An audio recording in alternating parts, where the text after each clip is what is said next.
한번 따라합니다. 내가 달려갈 길. 내가 달려갈 길. 예수 믿는 사람들은 항상 무엇을 보느냐 하면 우리 성경 말씀을 봅니다. 그런데 이 성경에 보면 누가 나옵니까? 모든 믿음의 선진들, 우리 시대를 앞서간 살아간 그 사람들이 다 나옵니다. 그런데 그 사람들 면면을 보면 어떻습니까? 우리가 본받을 만한 사람들도 있는 반면에 나는 저렇게 살지 말아야 되겠다 라는 그러한 사람들도 많이 나옵니다. 우리 하나님께서는 그 사람들의 삶을 통해서 우리에게 오늘 이 시간 이 시대를 살아가는 우리에게 말씀하고 계십니다. 이것을 통해서 너희가 어떻게 살아가야 되는지, 어느 길로 달려갈 것인지 깨달으라는 것입니다. 당시에 그 시대를 살아가던 이 성경에 기록된 많은 사람들은 또한 자신을 평가했을 것입니다. 내가 어떻게 살아왔노라 하고, 그리고 실제로 성경에 기록된 것을 보면 내가 어떻게 살아왔노라고 고백하는 사람들이 있습니다. 사도 바울도 그러지 않습니까? 내가 지금까지 어떠한 삶을 살아왔다라고, 어떠한 길을 달려왔노라고. 근데 저는 생각하기 그렇습니다. 우리가 볼 때 우리가 본받을 만한 사람이 아닌 사람들도 자신을 평가할 때는 혹시 내가 잘 살아왔노라고 평가할 수가 있다라는 거죠. 그만큼 자기가 자신을 볼 때 객관적이지 않을 수가 있습니다. 그렇다면 어떻게 돼야 됩니까? 어떻게 평가가 되어야 되는 것입니까? 그것은 물론 당연합니다. 하나님의 시각으로, 주의 시각으로 평가가 되어야 하는 것입니다. 마치 상상해 보십시오. 나의 지금 삶이 성경에 기록됐다고 했을 때 나의 후대에 살아가는 사람들, 그 사람들이 그 기록된 것을 봤을 때 나를 어떻게 평가할 것인가? 그것을 한번 상상해 보시기 바랍니다. 그러면 내가 정말로 도전이 되는 삶, 하나님께 기쁨이 되는 삶, 이 사도 바울과 같은 그러한 인생을 살았는가? 알 수가 있을 것입니다. 그저 그걸로 보는 것처럼 내가 내 자신을 그냥 막연히 이 시대에 비추어서 바라본다면 평가를 못할 수가 있습니다. 그런데 내가 성경에 기록되었다고 생각을 하고 나의 다음 세대 사람들이 그 성경을 봤을 때, 나의 인생을 봤을 때 정말로 저 사람은 주님 안에서 잘 살았구나라는 평가를 할 수 있는 것입니다. 그럼 돌아보시기 바랍니다. 한 사람 한 사람 그러한 자성하는 마음이 있을 때, 그럴 때 우리는 바울과 같이 그러한 길을 달려갈 수가 있을 것입니다. 물론 이 세상의 사람들, 과거에 살았던 사람들도 마찬가지입니다. 하나님께서 정해 놓으신 것입니다. 누구나 예외 없이 한 번뿐이 인생을 살아갑니다. 두 번도 없습니다. 단 한 번입니다. 이 세상에서의 삶은 한 번뿐입니다. 그리고 우리의 인생에도 반드시 끝이 있습니다. 언제가 될지 모릅니다. 순서가 없습니다. 그러나 반드시 끝이 다가온다는 것입니다. 그렇기 때문에 우리 그리스도인들은 생애 마지막에 하나님의 은혜로 부끄럽지 않고 후회 없는 삶을 살았다라고 반드시 고백할 수가 있어야 하는 것입니다. 생각해 보십시오. 자기 자신만을 막연히 평가해 봤을 때 사울 왕도 잘 살았다고 평가했을 수 있습니다. 자기 자신 바라볼 때 40년 동안 왕을 하지 않았습니까? 그리고 나름대로는 국민을 위해서 최선을 다했다는 것입니다. 다윗을 쫓아가는 것은 그거는 왕권을 지키기 위해서 한 것이고, 왜? 내 왕권은 하나님께서 주신 것이니. 그렇지 않습니까? 그 말도 맞습니다. 내 왕권 하나님께서 주신 것이니 이 왕권에 도전하려는 그러한 세력을 처단하는 것입니다. 마치 이스라엘에 외적이 쳐들어왔을 때 막으러 나간 것처럼, 나가서 맞서 싸운 것처럼 자기 자신을 볼 때 그렇게 평가했을 수가 있다는 것입니다. 객관적이지 못했다는 것입니다. 그러므로 우리 자신을 볼 때에도 주님, 내가 주님 앞에 부끄럽지 않은 삶을 살았습니까? 지금도 계속해서 그러한 삶을 살고 있습니까? 라고 반문할 수 있어야 합니다. 주님께 여쭤볼 수 있어야 하는 것입니다. 기도할 수 있어야 하는 것입니다. 오늘 본문은 사도 바울이 마지막 순교를 향해 떠나가는 길목에서 에베소 장로들을 모아놓고 전한 고별 설교라고 다들 표현을 하고 있습니다. 에베소 장로들을 모아놓고 마지막 자신이 살아온 길, 거기에서 느껴야 될 점들, 어떻게 앞으로 살아갈 것인지. 사도 바울은 이 설교를 한 후에 예루살렘에 갔다가 붙잡혀서 로마로 송환되어서 그곳에서 순교했습니다. 오늘 이 시간 우리가 읽은 이 본문 말씀, 이 말씀을 통하여서 어떻게 하면 우리의 일생이 하나님께 칭찬과 인정을 받고, 그리고 진정으로 주님 보시기에 가치 있는 인생을 살아갈 수 있을 것인가 깨달을 수 있기를 바랍니다. 사도 바울은 항상 어떠한 삶을 살았느냐, 어떠한 길을 달려갔느냐, 성령에 매인 삶을 살았습니다. 보라, 이제 나는 성령에 매여 예루살렘으로 가는데 거기서 무슨 일을 당하는지 알지 못하노라. 어떻게 갔다고 했습니까? 성령에 매여서 갔답니다. 성령에 매여서 갈 것이랍니다. 지금까지도 왔고 그리고 앞으로도 성령에 매여서 갈 거라고 말하고 있습니다. 예루살렘으로 가는 길 어땠습니까? 많은 제자들, 옆에서 사도 바울을 걱정하는 많은 사람들이 가지 말라고 했습니다. 이 사람들도 기록되었기에 어떻게 말했느냐? 성령의 감동을 받아서 말했답니다. 성령의 감동을 받아서 말했답니다. 가지 말라고. 그러면 뭘 따라야 됩니까? 이 사람들이 한 말도 잘못된 말이에요. 기도하고 성령에 매여서 말했는데, 성령의 감동을 받아서 말했는데, 이 사람들이 사도 바울을 굉장히 사랑했다는 것이 주님 안에서 그 사랑하는 마음으로, 걱정하는 마음으로 말했어요. 그러나 사도 바울이 확신하기는 내가 이 사명을 그래도 감당해야 한다는, 왜? 그것도 역시 성령께서 인도하시는 길이기 때문에. 성령께서 인도하시는 길이기 때문에. 만약에 우리에게도 선택의 순간이 올 수가 있습니다. 어떤 것이 맞지? 그럼 대부분 어떻게 선택합니까? 내 아내를 위해서 선택합니다. 내가 먼저 살고 나서 그 다음에 일도 해야지. 그래야 나중에 일을 또 할 수 있지. 맞지 않습니까? 사도 바울도 그렇게 생각했을 수 있습니다. 만약에 그렇게 생각했다라면 요나와 같이 하나님께서 가라 하는데 안 가고, 주님 잘 들어보십시오. 이 사람들도 나에게 얘기한 것이, 가지 말라고 얘기한 것이 성령의 은혜를 받아서, 성령의 감동을 받아 말한 것입니다. 맞죠? 그리고 제가 안 가면 죽지 않습니다. 맞죠? 그리고 있음으로 인해서 더욱더 에베소 교회를 비롯해서 여기서 지도를 하면 예루살렘 교회까지 튼튼히 설 수 있습니다. 맞죠? 그러니까 제가 안 가는 것이 맞습니다. 만약에 가야 한다면 다른 사람 보내십시오. 다른 사람 보낼 수도 있습니다. 사도 바울의 위치가 그러지 않았습니다. 누구 한 사람, 디모데든 누구든 간에 불러가지고 야 네가 가라 예루살렘으로.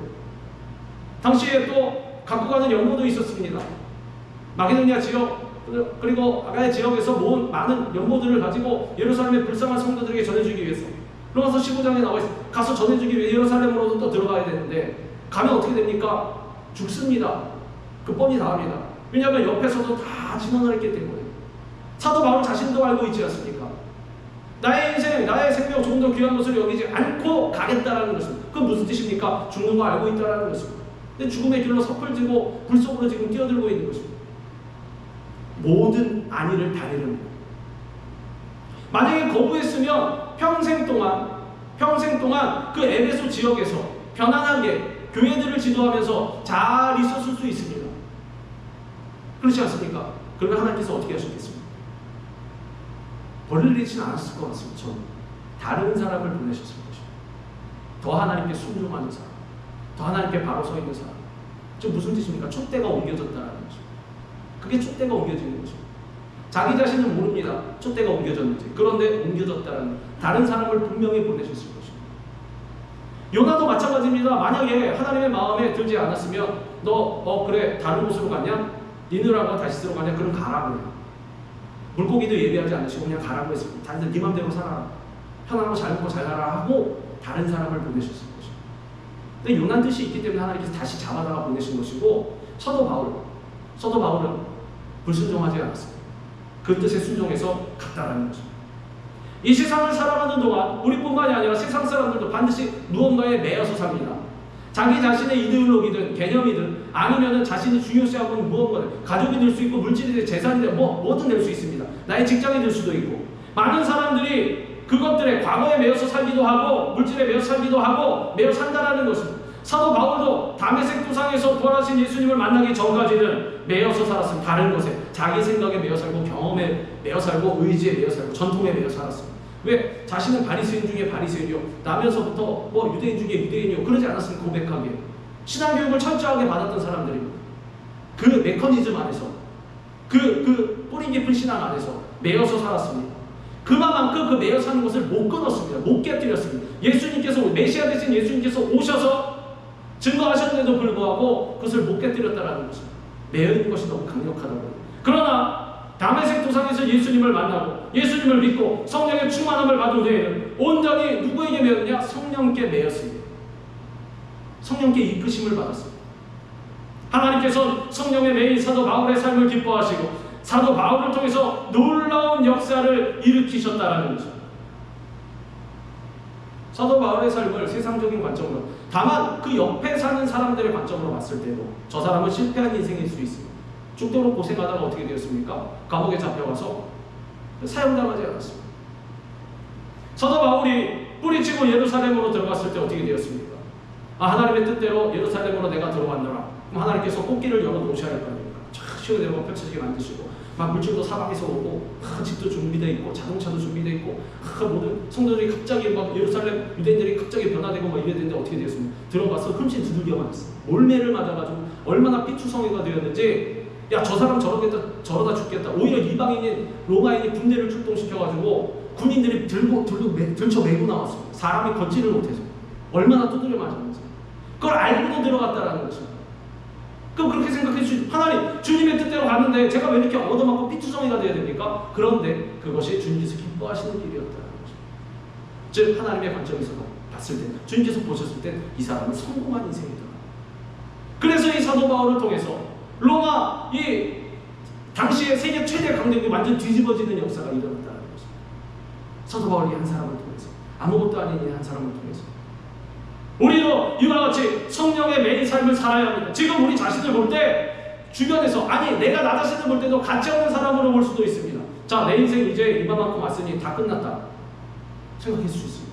그러나 그렇지 않습니다.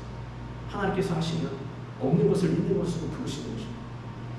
눈으로 보이는 것은 나타난 것으로 말미암아 된 것이 아니라고 말씀하셨는데, 우리는 늘 나타난 것으로 말미암아 눈으로 보이는 것을 자꾸 창조해내려고 합니다.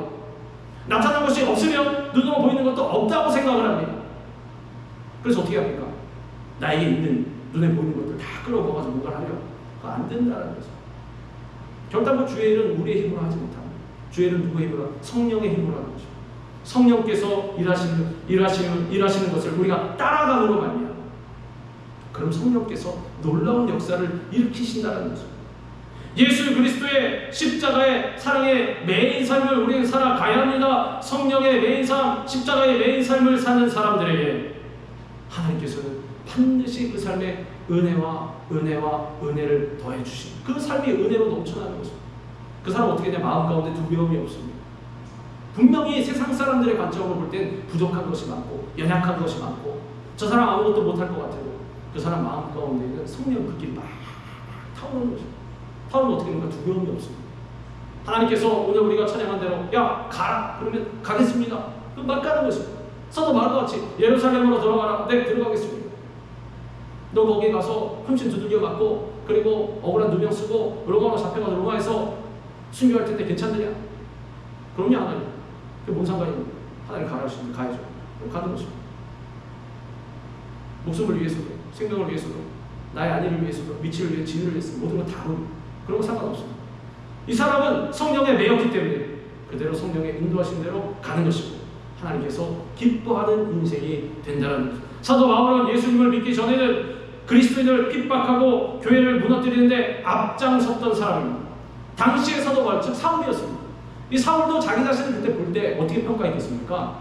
하나님의 뜻대로 충실히 잘 사는 사람이라고 평가했을 것입니다. 생각해 보십시오. 사울이 배교를 했습니까? 유대인들 배신했습니까? 자, 나는 오늘부터 이슬람교다 뭐 그랬습니까? 난 불교다 뭐 이랬습니까? 그래서 그리스도인들을 예수님 하나님 믿는 사람들 잡으리라 뭐 이랬습니까? 이 사람 하나님 잘 믿는 사람이에요. 자기 자신 볼 때 하나님 사명에 너무나 충실했던 사람이었다라는 것입니다. 자기 자신 잘못 평가해서 그렇습니다. 잘못 바라봤습니다. 그런데 그리스도인들을 잡으러 간 길에 누구를 만났나? 예수님께서 찾아오셔서 예수님을 만났습니다. 우리도 예수님을 만나야 합니다. 예수님 만나야 하는 것입니다. 신앙생활을 오래 해도 예수님을 만나지 못하는 경우가 있습니다. 왜 그렇습니까? 진정으로 내가 깨어지지 않아서 그렇습니다. 사도 바울과 같이 옛날에 내가 갖고 있었던 뿌리 부 관념이 깨지지 않아서, 그게 얼마나 철옹성 같은지 그걸 못 깨뜨립니다. 예수님도 못 깨뜨리시는 경우가 있을 것 같습니다. 왜냐하면 예수님께서 오셔서 뭐라 그러냐면 볼지어다 내가 문 밖에서 문을 두드리노니 문을 열어라. 지금 무슨 뜻입니까? 네가 문 안 열면 나 못 들어간다는 것입니다. 엄밀히 말하면 저 그렇습니다. 문 안 열면 예수님께서 안 들어가시는 것입니다. 조금 들어가실 수도 있는데도 불구하고 우리가 문을 안 열면 안 들어가시는 것입니다. 그래서 우리는 우리의 이 초롱성 같은 옛된 생각들, 죄악된 생각들, 나의 관념들, 고집들 이런 거를 다 깨뜨리고 그 문을 활짝 열어야 하는 거죠. 그래 예수님께서 들어오셔서 내 안에서 역사하시는 거죠. 그 사람은 인생이 변화됩니다. 언제 변하든 상관없습니다. 그러나 주님께서 부르시기 전에 변화돼야 한다는 거죠. 성경학자들은 사도 바울의 나이를 이 당시에 예수님을 다메섹으로 예수님 믿는 사람들 잡으러 가는 길 사도 바울의 나이를 한 30살 정도로 추정합니다. 정확히 나와 있지는 않습니다. 그런데 많은 학자들이 그렇게 추정합니다. 그 무슨 뜻입니까? 사도 바울은 예수님을 만나기 전에 30년 동안 잘못된 인생을 살았다는 거죠. 자기 중심적인 삶. 하나님 중심적인 삶이었던 것 같은데 사실은 자기 중심적인 삶을 살았다는 거죠. 이 사람 누구냐 하면 그냥 일반 사람이 아니라 바리새인 중에 바리새인이에요. 훌륭한 사람.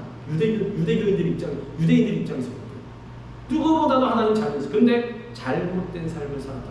몇 년 동안? 30년 동안.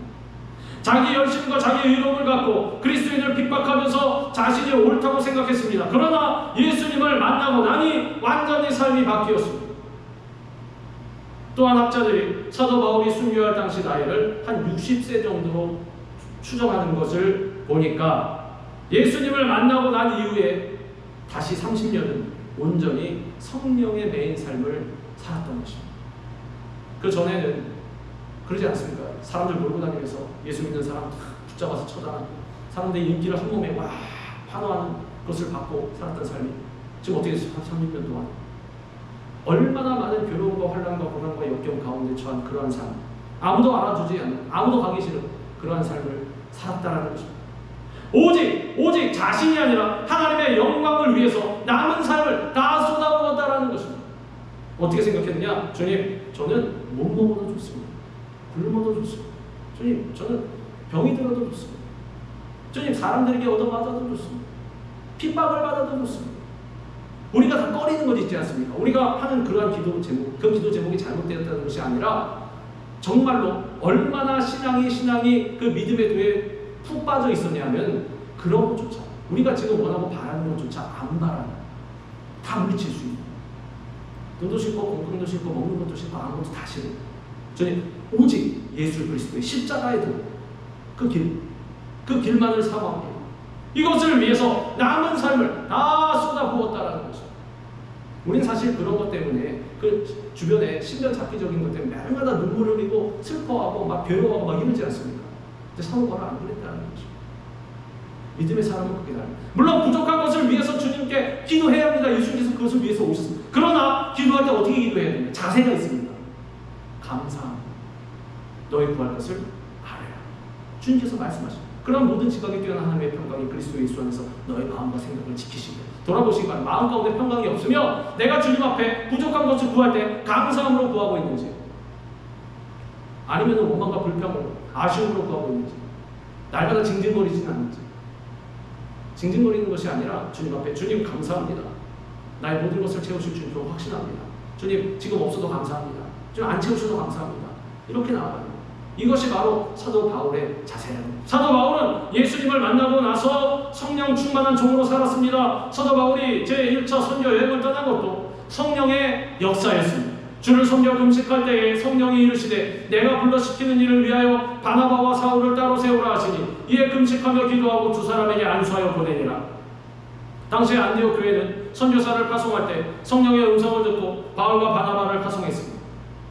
성령의 역사로 시작하고 성령의 역사로 마무리했다는 거죠.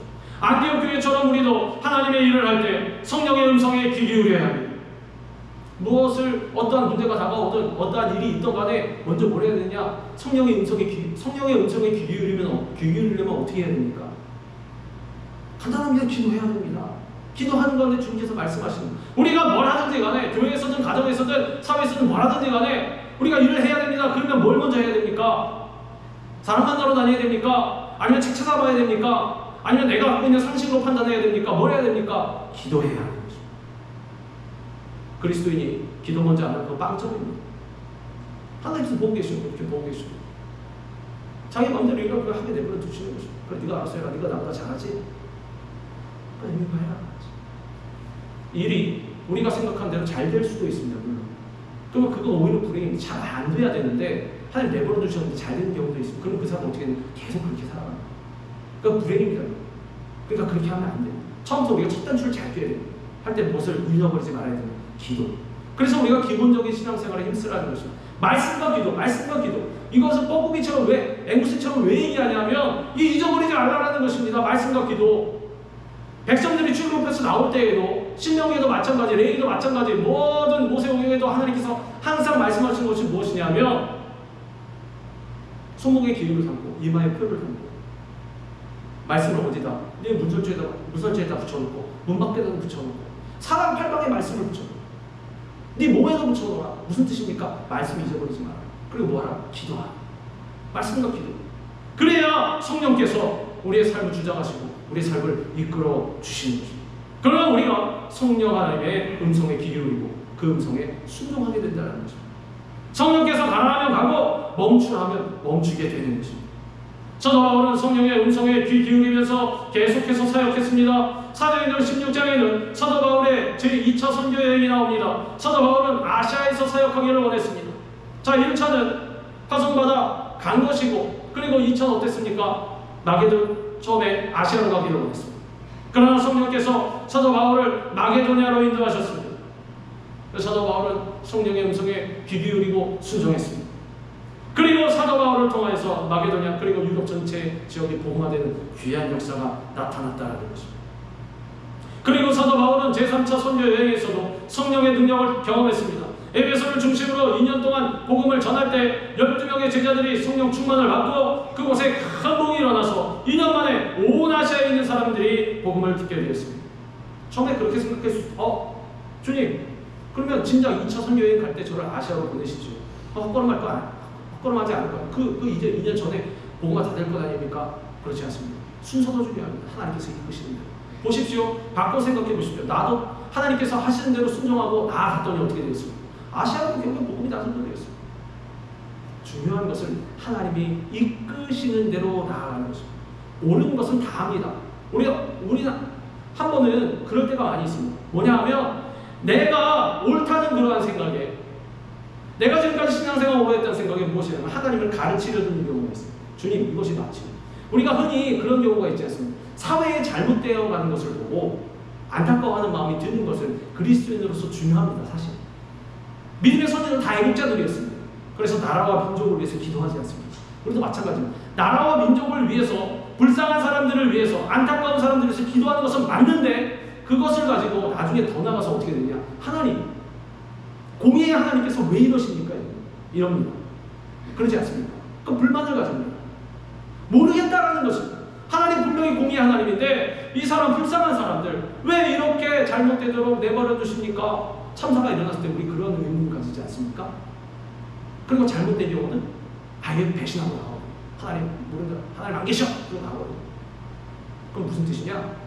내가 옳은 것을 하나님보다 더 잘 알고 있다는 뜻입니다. 공의의 하나님이 이거 왜 모르십니까? 이 뜻입니다. 또 말이 됩니까? 그 굉장히 건방진 그러한 생각이에요. 그러한 뜻입니다. 우리 하나님이 일하시되 하나님이 이 세상 다스리시되 의문을 절대로 품어서 안 됩니다. 생각해보시죠. 하나님 누구라고 하셨습니까? 하나님은 사랑이시다. 얼마나 사랑이 많으신지 그 사랑은 우리가 흉내낼 수가 없습니다. 아가페의 사랑.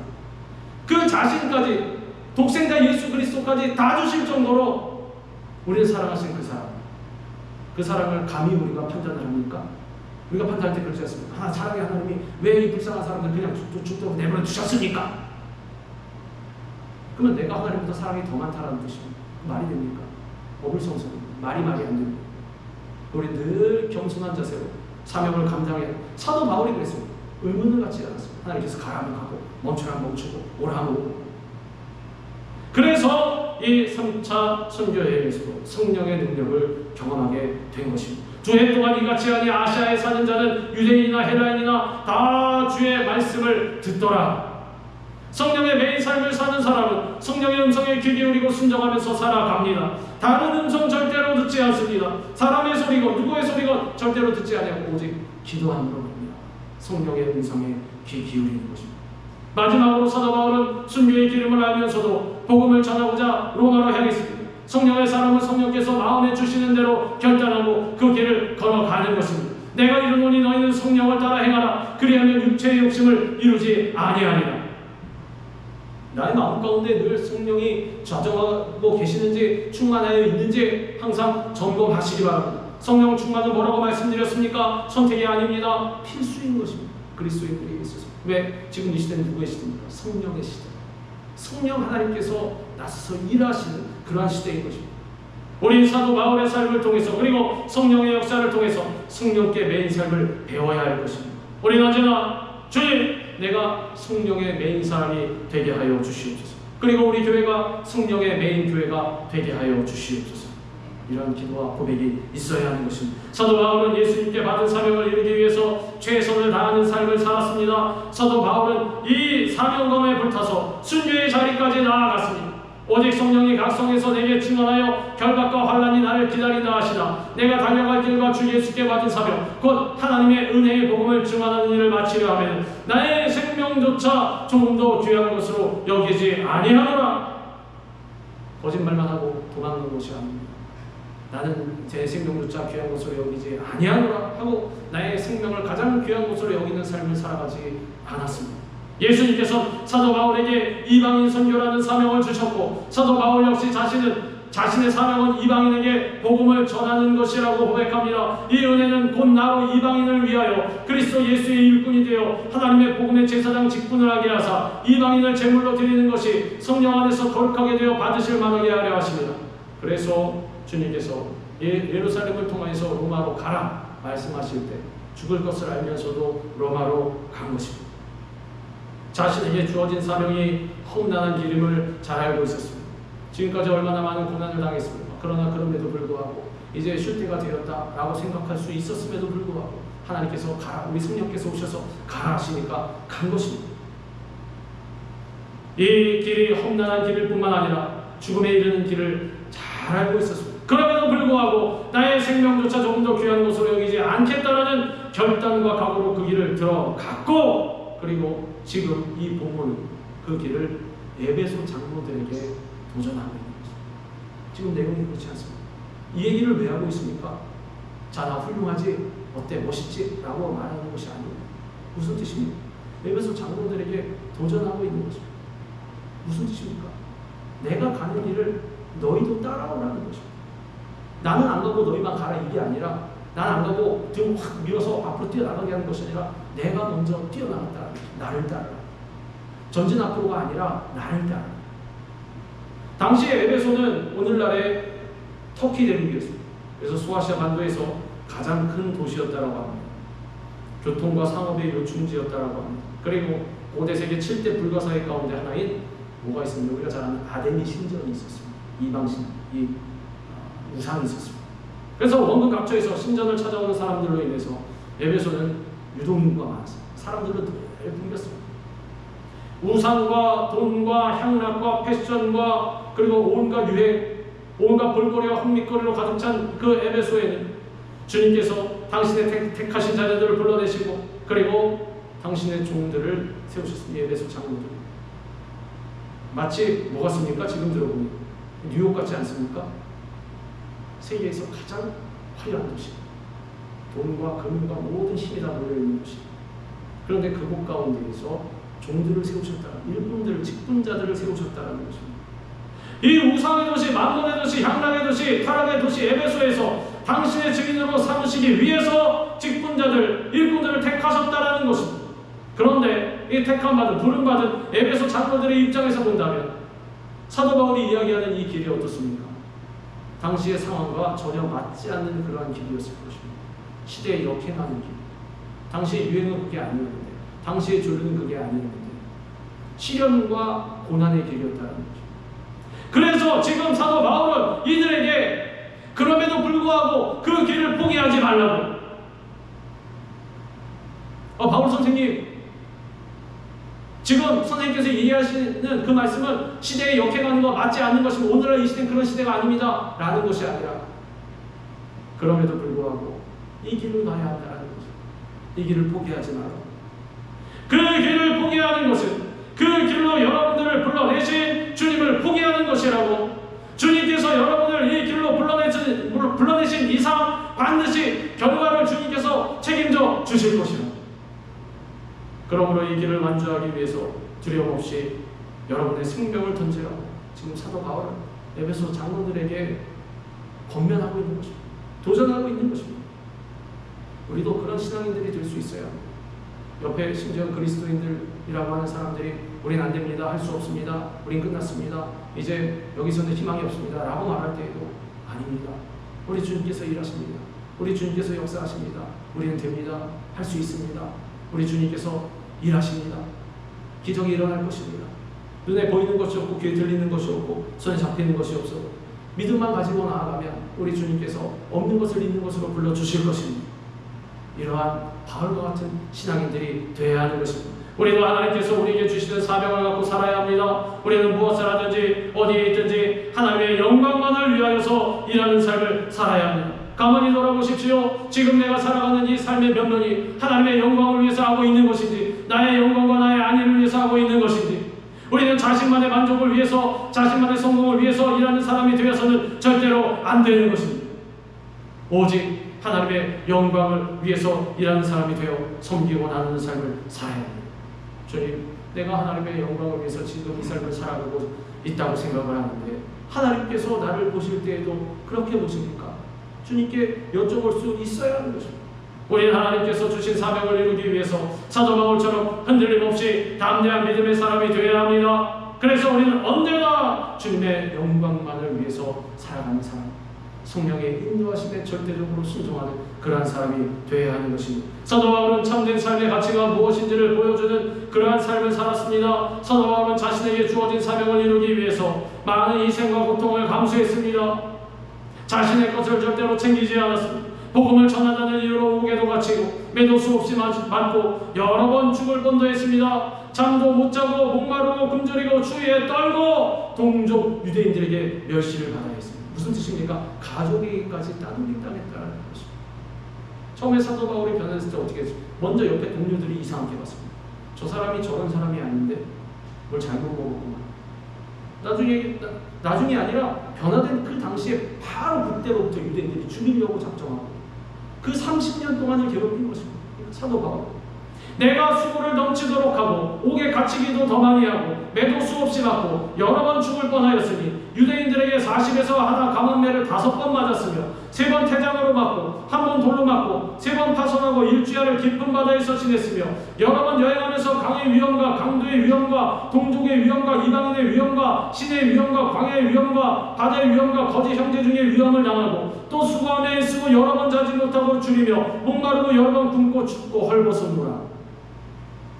누구 보고 이러한 삶을 살아가라고 하면 결단코 저도 쉽지 않을 것입니다. 아유 주님, 다른 사람을 보내소서. 주님, 내가 여기 있사오니 나는 빼시고 다른 사람을 보내소서. 이렇게 찬양했을 수도 있습니다. 그러나 사도 바울은 그러지 않았습니다. 이러한 험난한 삶을 살아간 것입니다. 40에 왜 하나를 감았는지 아십니까? 40대 맞은 사람이 죽기 때문입니다. 여기 기록되어 있지 않습니까? 그런데 그것을 몇 번 맞았냐? 5번 맞았답니다. 이러면 2번만 맞으면 사람 죽습니다. 그런데 5번을 맞아냈습니다. 정말로 독하고 왜 그렇습니까? 그저 사명감에 젖어 있을 때입니다. 주님, 저는 살든 죽든 주님의 사명을 위해서 가겠습니다.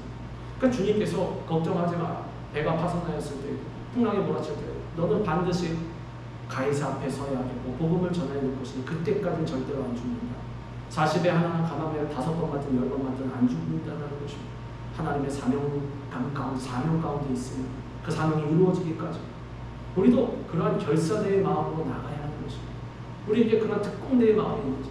우리는 누구라고 말씀드렸습니까? 누님 말씀드렸습니다. 우리는 군인입니다. 우리는 일반 사람이 아닙니다. 여호와의 군대입니다. 그 오합지졸들 애굽에서 나올 때도 하나님께서 분명히 여호와의 군대라고 말씀하셨습니다. 야, 정신 차려. 너희는 군대야. 너희는 군인이야. 해이지지 마라. 처음에 군대 가면 어떻게 하는지 아십니까? 문 밖에서 훈련소 밖에서는 딱 그럽니다. 중교들이. 왜냐하면 밖에 부모님들도 다 서 있기, 친구들도 다 가지고 서 있기 때문에 자, 훈련생 여러분들 자 들어오십시오. 자, 입소하십시오. 여러분을 환영합니다. 그러면은 들어갈 때는 무슨 생각하느냐? 아, 여기도 살만한 데구나. 그 문 안에 딱 들어가지 않습니까? 그러면 욕이 먼저 튀어나옵니다. 그 종들부터 이런 썩 빠진 엎드려! 통합 막사까지 오리걸음으로 가야 됩니다.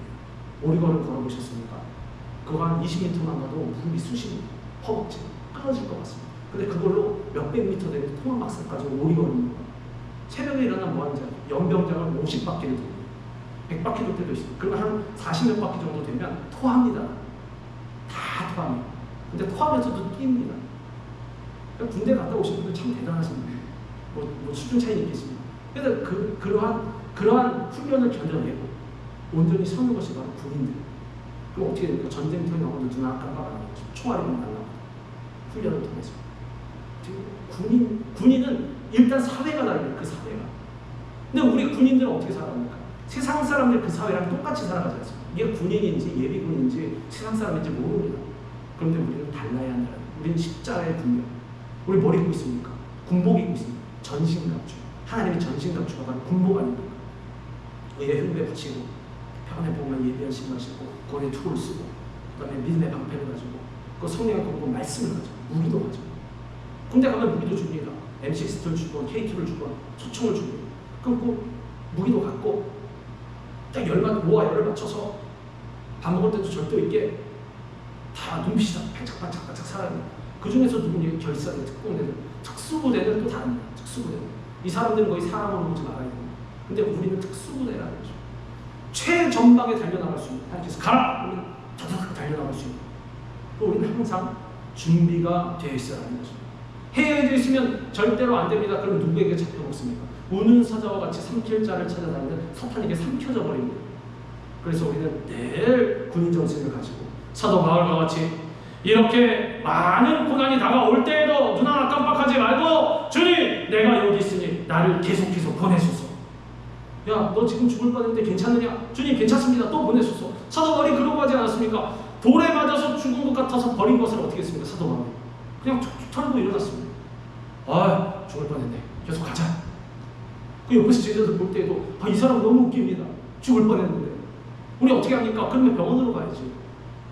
치료받아야지. 가서 저 여기도 돌 맞았고요, 여기도 돌 맞았고요, 지금 여기 부러지는 것 같고요, 여기 지금 꺾인 것 같고요, 좀 봐주십시오. 여기 까졌고요. 온 전체 스캔도 다 하고 다 해야 될 거. 그 사람 머리를 툭툭 털고 일어나서 또 갔습니다. 계속 어디로 갔냐? 자기 돌 맞은 곳으로 다시 들어갔습니다. 이 얼마나 놀라운 정신. 영이 살아있기 때문에 그렇습니다. 성령의 충만함을 받았기 때문에. 세상적으로 볼 때 사도 바울의 삶은 평안한 삶이 아니었습니다. 그러나 그는 복음을 전하는 일에 목숨을 아끼지 않았고 결국 순교자가 되었습니다. 순교자가 죽었습니다. 그러나 하나님께서 기뻐 받으셨다는 거죠. 사람은 누구나 죽음 앞에 두려움을 느낍니다. 그러나 사도 바울은 죽음의 길에서 모든 사람들이 가지 말라고 막았을 때 이렇게 말했습니다. 여러분이 어찌하여 울어 내 마음을 상하게 하느냐? 나는 주 예수의 이름을 위하여 결박당할 뿐 아니라 예루살렘에서 죽을 것도 각오하였느냐. 사도 바울은 죽음조차도 자신의 안일조차도 두려워하지 않고 하나님께 받은 사명을 이루기 위해 노력했습니다. 우리는 하나님께서 기뻐하시는 일을 위해서 어떤 희생도 감당할 수 있는 그런 믿음의 사람이 되어야 하는 것입니다. 사명을 감당하는 사람에게 예수님은 이렇게 말씀하십니다. 누구든지 자기 목숨을 구원하고자 하면 잃을 것이요 누구든지 나와 복음을 위하여 자기 목숨을 잃으면 구원하리라. 하늘 아래 법칙은 그렇습니다. 주님 제가 이게 있어야 좋습니다. 끌어모으면 그게 나에게 많을 것 같습니까? 결국엔 다 나가는 것입니다. 그러나 주님을 위해서 주님 받으옵소서. 나는 오늘 그 목숨을 잃고 사랑하며 주님 앞에 아낌없이 드리는 마음으로 손에서 다 넣으면 하나님께서 채우시고 또 채우시고 또 채워주시는 것입니다. 내가 진실로 너에게 이르노니 한 알의 밀이 땅에 떨어져 죽지 아니하며 한 알 그대로 있고 죽으면 많은 열매를 맺느니라. 무슨 뜻입니까? 열매를 맺으면 죽어라 말씀하시는 것입니다. 우리 자꾸 내가 살려고 그러지 않습니까? 살려는 길을 통해서 자꾸 글로 가려고. 날마다 결국 나는 왜 이렇게 힘든지 모르겠어. 나는 왜 이렇게 괴로운지 모르겠어. 무슨 뜻입니까? 내가 살겠다라는 것입니다. 내가 좀 살고 보자. 그러나 하나님께서 그렇게 말씀하시지 않으십니다. 너희 자신의 눈을 다 나에게 맡겨라. 너는 이미 십자가에서 죽은 거라. 죽은 사람이 살려고 하면 안 되지 않습니까? 죽으라는 것입니다. 죽은 채로 있으라는 것입니다. 죽은 채로 누구에게? 우리 주님께 꽉 붙들어서 매달려 있습니다. 십자가. 하나님께서 살려주신다는 것입니다. 그리고 그렇게 산 사람은 절대로 죽지 않습니다. 우리는 어떤 희생이 있다 할지라도 하나님께서 원하시는 일을 할 때 행복할 수가 있는 것입니다. 그것이 십자가의 도가 가르쳐주는 것입니다. 십자가의 도가 멸망하는 자들에게는 미련한 것이요 구원을 받는 우리에게는 하나님의 능력이라. 멸망하는 자들, 세상 사람들에게는 누구보다 미련한 도가 십자가의 도입니다. 그러나 우리들에게는 십자가의 도가 하나님의 능력인 것입니다. 그래서 십자가의 도의 길로 계속해서 나아가야 하는 것입니다. 십자가에 예수님께서 어떻게 하셨습니까? 몸짓고 피 흘려서 우리를 위해서 생명을 다 내어주셨습니다. 우리도 그 길로 가야 하는 것입니다. 우리는 하나님께서 주신 사명을 이루어서 후회 없는 인생을 살다가 장차 주님 앞에 섰을 때 잘하였다 착하고 충성된 종아, 우리 주님 앞에 인정받고 칭찬받는 사람이 되어야 하는 것입니다. 언제까지 살든 상관이 없습니다. 저도 그런 자세로 살려고 노력합니다. 주님, 오늘 이 시간 이 사명이 주님께서 주신 마지막 사명인지도 모르겠습니다. 오늘 밤이 되면 얘야 이제 나에게 와라 가야 될지도 모르겠습니다. 그러나 그렇게 될지라도 주님 이 시간을 최선을 다하게 하옵소서. 주님 앞에 오늘 밤에 부름받는다 할지라도 부끄러움이 없게 하옵소서. 한순간을 살아가더라도 하나님께서 기뻐하시고 원하시는 인생을 살아가게 하여 주시옵소서. 우리에게도 이러한 고백과 기도가 있기를 바랍니다. 사도 바울의 모습은 오직 하나님의 영광을 위하는 삶을 살라고 우리에게 가르쳐주고 있습니다. 따라서 우리는 성령의 사람이 되어서 하나님의 영광을 위해서 목숨까지도 바칠 수 있는 그러한 믿음의 일꾼이 되어야 하는 것입니다. 그래야 해서 하나님께 인정받고 한순간을 쓰임받더라도 귀하게 쓰임받는 그러한 우리 모두가 다 되기를 주님의 이름으로 축원합니다. 기도하겠습니다.